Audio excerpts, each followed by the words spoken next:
Hello, I'm Eli, and I wanted to show you a stealth game that I've been working on. My friend Dusty is going to play, and I'm just going to explain what's happening.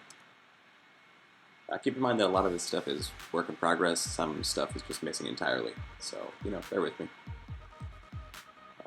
For instance, the player character, you're going to see in a second, doesn't have any art assets yet, so I think it's kind of weird. I'm going to point out straight away that this green guy on the right, with the diamond above his head, is the main enemy. This is a game about sneaking. He's the patrolling guard. He's got two guns, so if you get spotted by him, it kind of sucks. You really want to stay out of sight. And one of the main objectives in this game is to steal a certain amount of the furniture in each room. So you can see his burglary meter filling up at the bottom right as he takes stuff. He also got that blue item box, which had a hologram in it, but we're not going to talk about items quite yet. This golden key, which is also missing an art asset, is the other objective in this level. The trouble with it is that once you pick it up, all the enemies get more difficult, so we're not going to do it until we're done with our burglary, which is right about now. And once you pick this up, the enemy there turns red, and that means he can teleport stuff to look for the player. Now, because we finished both of our objectives, this upgrade box is also unlocked. In this case, we're going to get a scanner. Scanners are nice because they show you what's inside one of the blue item boxes without having to pick it up. If you drop something, it's usually gone forever, so it's kind of risky to pick up a new thing sometimes. And this room has some walls down the center of it to kind of form the structure of the level. And you've also got these little floor traps. Those floor traps are only dangerous when they're on, so if you time it right, you can still get past them.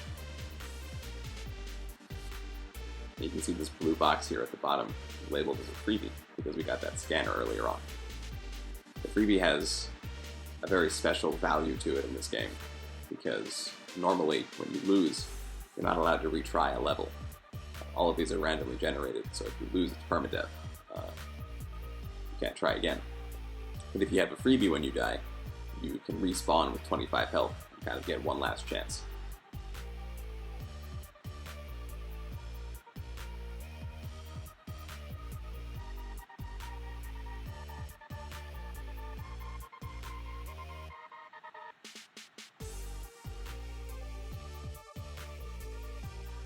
We're going to skip ahead a little more though, and go to the middle of building 2. And you'll notice that this building is going to be a little bit larger, and it's going to be a little bit more difficult too. And this level doesn't have a key in it, instead it has an item called the tagger. And you have to go find it in one of the boxes, which is labeled there, and then use it on each of the marked enemies, so all the guys with the red arrows above them. You can also see that health box at the top left. It gives you 50 health back.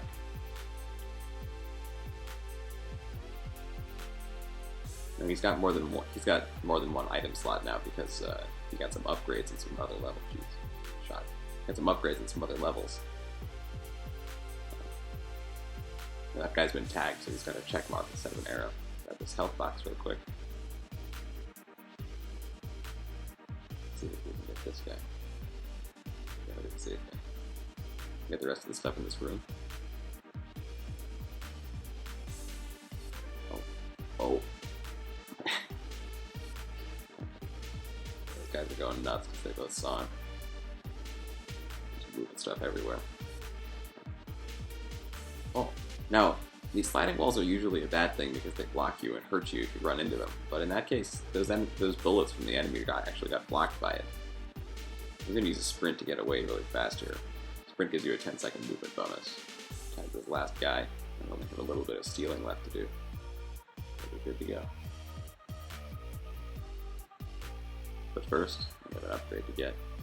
We'll take care of that.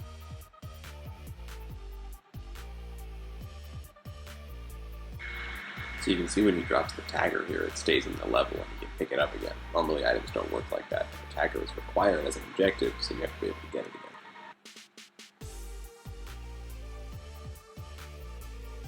Let me skip ahead some more. Now we're on to building 3. Things are getting a little tough now.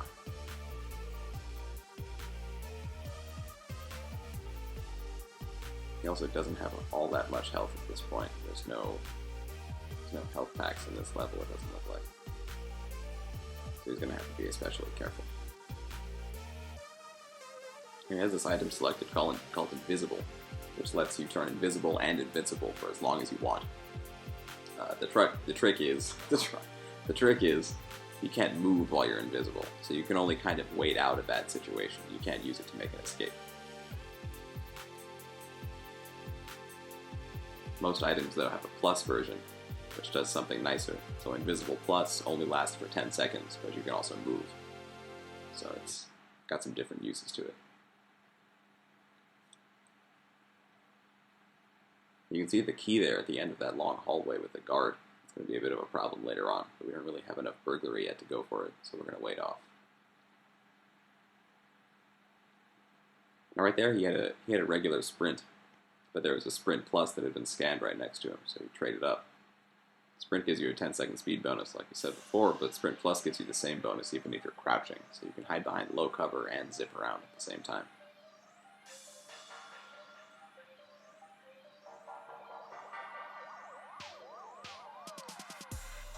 Oh, that guy saw him, so he's coming over. Watch out with this laser, too. See if we can get out of the way. Oh, but he's moving all this stuff we're trying to hide behind, so we're going to run for it. It's just this left. Oh, okay. We're going to use Invisible. Gotta get out of that. Wait until he's far enough away. We can go ahead and respawn.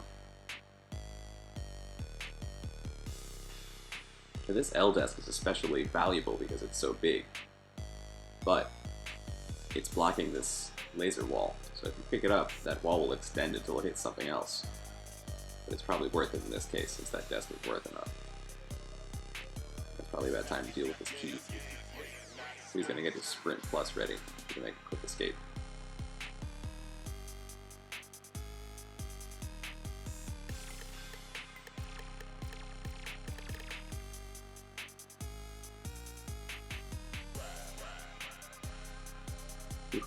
Alright, now we're getting back to the elevator.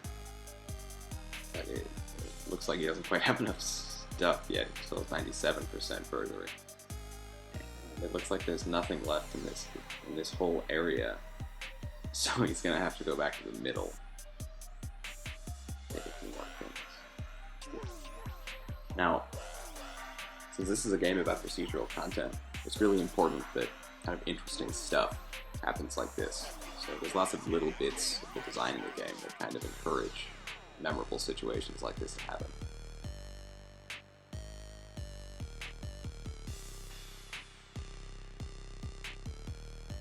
Also, both of his items that he has are at less than 100% charge, so he can't use them yet until he picks up more things. He has this other item called Quick Charge, which makes them charge faster, but unless he's picking stuff up, they don't go up at all.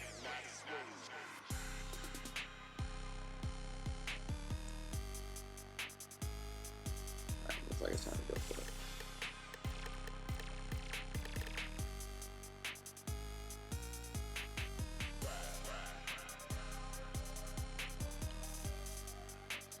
And he's going to trade out his item, which isn't usable yet, for this hologram. Any item you pick up starts out at full charge, so you can use it once at least. The hologram places a decoy that makes suspicious noises, so it's going to call this guy over to it while he's coming in to check it out. Go ahead and make our escape.